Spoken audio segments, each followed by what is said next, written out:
Assun Savall és una artista penedesenca llicenciada en Ciències Biològiques, màster en Nutrició i Alimentació i va ser durant molts anys professora de Ciències Naturals a l'Institut Eugeni d'Ors. Savall es va introduir en el món de la il·lustració científica al Museu de Zoologia de Barcelona, l'actual Museu de Ciències Naturals, guiada per la seva afició pel dibuix. Després de seguir diversos cursos d'aquesta temàtica, va començar a treballar com a il·lustradora de llibres de text per diferents editorials. Aquesta tasca l'ha combinat durant anys amb la seva activitat professional com a docent d'ESO i batxillerat. Des de llavors, l'Assun continua amb la il·lustració científica per interès i satisfacció personal i després d'haver participat en diverses exposicions col·lectives, va començar a exposar de manera individual per tot el territori.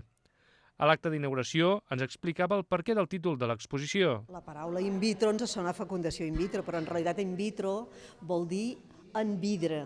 És a dir, en els laboratoris acostumem a intentar reproduir processos que hi ha a la natura, però a nivell de laboratori, a nivell experimental. I llavors es fa, que es diu en vidre, i per això ve in vitro. I d'aquí ve el nom, perquè al fi i al cap jo observo la natura, observo com es desenvolupa la natura i després la reprodueixo a nivell de laboratori, que en aquest cas no és de laboratori, sinó que són les meves làmines, per això aquest títol. Les seves creacions són catalogades d'il·lustracions científiques, és a dir, reproduir elements naturals el més exacte possible, no tan sols per esdevenir una creació artística, sinó per explicar i divulgar la ciència. El gust per l'observació de la natura no està clar si és previ o posterior a la seva formació com a biòloga.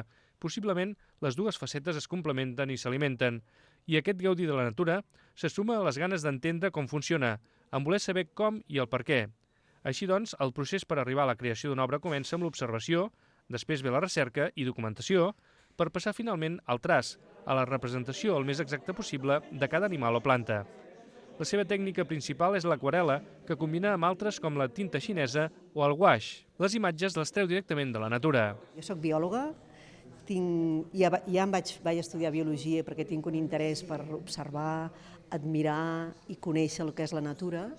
I a més, si li sumem que jo soc professora de Ciències Naturals, tinc aquesta necessitat quan pinto d'explicar coses, d'explicar la natura. I aleshores, això és el que hi ha, però la meva font d'inspiració és el meu entorn, els meus viatges i, evidentment, si és el meu entorn, la vinya no podia faltar.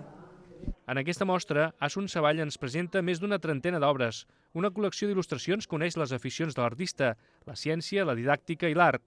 Les orquídies, lliris, fruits, cargols, estrelles de mar o sardines s'obren camí entre els dibuixos per omplir-se de color, mostrar-los com són, per fora i per dins, i volent anar més enllà per destacar els caràcters útils per l'estudi i transmetre sensacions i emocions. L'exposició es pot visitar a l'Espai Cultural del Fòrum Verger Balaguer de la Fundació Pinae fins al dia 26 de gener, en horari de dijous a dissabte de 6 de la tarda a les 8 del vespre i els diumenges i festius de 12 a 2 del migdia i de 6 a 8.